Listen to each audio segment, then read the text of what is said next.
Welcome back to Mind and Magic, and if you're new here, welcome. I am your host, Frater Xavier, a Western ceremonial magician for almost 25 years, who has been teaching occult magic on YouTube since 2012. Serene Raltz on YouTube writes, Yo, FrAIter, do you ever see those orbs and whatnot just within your vision, not as pronounced as on your camera? Not always, but sometimes I see them with my eyes closed even. They feel like little tiny light particles flying around like fireflies. And this question was on the spirit dust video. Not normally, no. When you see the footage of all the orbs flying around me, I am totally oblivious to them. Personally, I am much better at clairaudience or perceiving things by sensing them than I am with clairvoyance. And that's why if you're watching me perform the God form rituals, for example, you'll see me take pauses and just stand there. Sometimes I'm going over my notes, but I'm also sensing for subtle shifts in the environment. I'm listening for things. I'm looking for signs such as the candle flaring up, just little subtle hints that I'm not alone. So when I started recording in infrared and playing back the footage, I was just as surprised as anybody else. I mean, I know something's going on. I've been doing this for a long time. I know something's there. I just had no idea the amount of orbs that were showing up, zipping around me. But it's just really another confirmation that what I'm doing is having an effect, which is good to get from time to time. Now, when I do see things, it's not typically orbs. It's more shadows or a presence that I'll kind of see out of my peripheral vision. But then when you turn to look, nothing's there. And they'll often be in the doorway to my office, kind of out in the hallway, or something small running by my legs that I'll often mistake for one of my cats. That, again, when I look down to pet, is simply not there. So when I do see things, it's more shadowy figures, shapes of bodies, or animals out of the sides of my vision. It's never straight on. But it is said that that's where you would typically see something like that, is out of the corner of your eye. But as for seeing the orbs of light, practically never.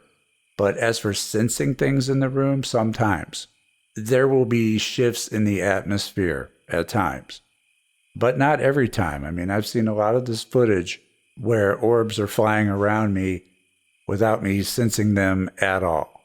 Now, one of the things the infrared footage has shown, though, is that not every ritual gets the same attendance. At least when it comes to the orb anomalies, there's still the ultraviolet spectrum, which I haven't filmed in, and other spectrums that it would be impossible to film in. We're only catching a small glimpse of whatever's in the infrared, because I've had the EMF detector on the altar that was lighting up with nothing around it. There's no sign of any orbs. I'm not messing with it, and it's just kind of going off here and there, along with the SB7 spirit box. So we only see a small part of what's there, even with these added spectrums that we're looking through. And that's fine with me. I have no complaints.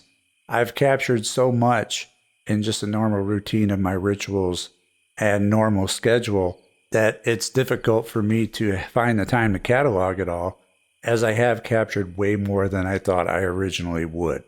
Now, when I did the consecration ritual for the temple cam, I also did a blessing on it so that it would have the ability to see more spirits. And I did a planetary combo of the moon and Mercury for the best timing of such a request. And if you'd like to stay up to date with what it captures, consider joining our Patreon, Subscribestar, or YouTube memberships. We'd love to have you with us in our little community. I do eventually end up releasing the videos to the public on YouTube, but we are a good 3 months, an entire quarter year ahead of YouTube at this point. So it's really a matter of how long someone wants to wait. And it's just as rough on me, if not more so, than everyone else, because when I release a video that's been out for 3 months on Patreon, and I'll get comments to things that I won't know what they're talking about because I've moved on to other topics, and I'm not quite sure what they're referring to until I go back and see what they're talking about. 3 months can be a long time when you're putting out content every week.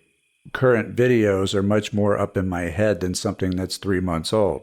And so the newer videos are more likely to have me respond to them than the ones I created a while ago. That's just kind of the workflow of things. And I appreciate the question. Thank you.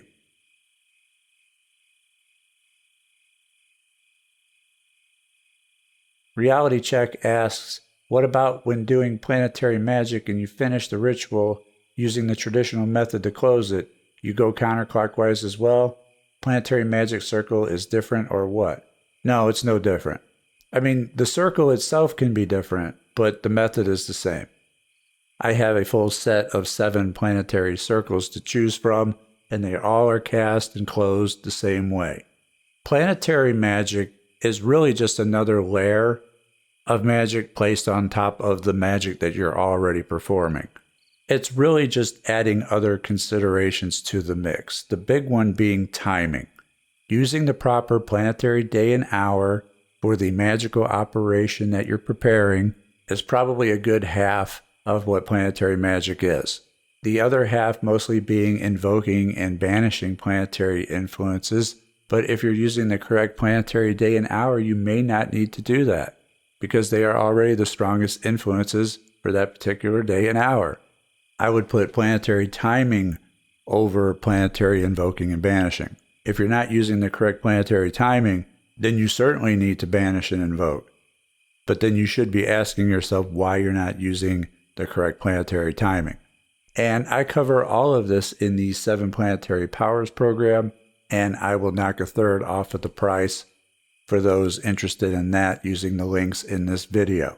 And speaking of planetary timing, everyone has until the end of June 2026 to make or have made for you the 4th Pentacle of Jupiter, which is only meant to be made while Jupiter is in the sign of Cancer where it is now. It had just re-entered Cancer after a long trip around the chart this past June.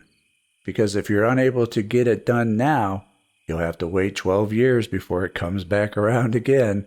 It takes approximately a year for Jupiter to go through each sign.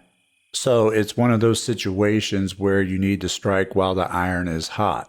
For those who don't know, the 4th Pentacle of Jupiter is from the Greater Key of Solomon. A lot of people are familiar with the Lesser Key of Solomon with the spirits of the Goetia, but the Greater Key holds the Pentacles of Solomon and what their virtues are. And the 4th Pentacle of Jupiter serveth to acquire riches and honor and to possess much wealth. Its angel is Bariel. It should be engraved upon silver in the day and hour of Jupiter when he is in the sign of Cancer. It includes Psalm 112 verse 3, wealth and riches are in his house and his righteousness endureth forever. Now this is one of the more sought after pentacles because of its virtue of wealth, but it's the timing, again, that makes it not as easy to acquire. Again, planetary magic has a lot to do with timing. And yes, this pentacle is made of silver, so you do not want to cheap out on it. Silver can be a bit pricey, but at least it's not gold. Gold is reserved for the sun pentacles. So if you can't work with the metals yourselves, you're going to have to find somebody who does know how to work with them and make the pentacles for you with the correct materials and the correct timing. And then once you get it, make sure you also consecrate it while Jupiter is in Cancer. You may have to search around for someone who could do this for you. The person who made mine no longer makes them. And I go over my entire collection of Solomon Pentacles in the Thoth Live videos on Patreon, Subscribestar, and YouTube memberships. Now, FrAIter Setnock does have a Solomonic Pentacle collection available. However, because they are machine engraved and mass produced, there's no real way to tell when they were created. It could be old stock that's being sent, or they could have been engraved last week. I'm not sure. Also, they're not made in the precious metals or colors as instructed. So while I do use his pentacles personally, I do so as a symbol of authority on my altar boards, while I wear the corresponding pentacle in my other set made from silver or gold or whatever the case may be. So while I do use them, it's more of a symbolic reference on my altar than anything else. However, I would say they're better than nothing. And so if you're interested in Frater Setnock's Pentacle set, I will leave a link to that here. But I would also seek out a genuine silver 4th Pentacle of Jupiter as well before June 2026.